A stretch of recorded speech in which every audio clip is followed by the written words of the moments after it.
নমস্কার বন্ধুরা, কেমন আছো? আশা করি সবাই ভালো আছো। বিকেল বিকেল আমি বেরিয়ে পড়লাম কেনাকাটার উদ্দেশ্যে। আজকে মহাপঞ্চমী, তো কিছু শপিং কিছু হবিং। তো আমি চলে আসলাম ছোট তিতলি সোনার জন্য। এই যে আমার ছোট তিতলি সোনার জন্য জামা তো ট্রেজারিতে গিয়ে জামা কিনলাম। তারপরে সিধে বেহালা জেড এ চলে গেলাম। ওর বাবার কিছু জামা ছিল, কেনাকাটা করে আমি খিদিরপুর অঞ্চলের ঠাকুরগুলো ওইভাবেই দেখে নিলাম। তো প্রথমে মিলন সংঘ পার্কে তখন ঠাকুরের সাজসজ্জা চলছে। তারপরেই আমি আস্তে আস্তে পল্লী শারদিয়া দেখো সুন্দর মণ্ডপ সাজিয়েছে, প্রতিমাও খুব সুন্দর হয়েছে।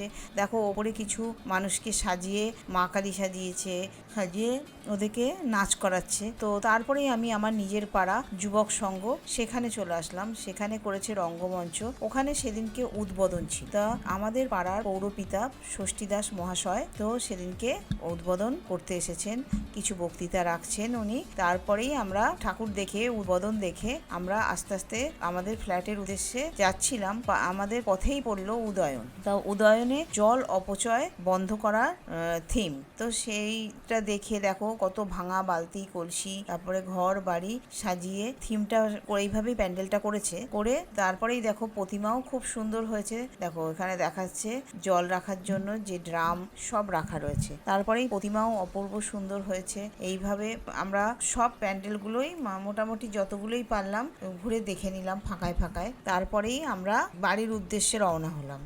তখন এই ছিল আজকের আমার ব্লগ। দেখা হচ্ছে তোমাদের সঙ্গে নেক্সট ভিডিওতে। আজকের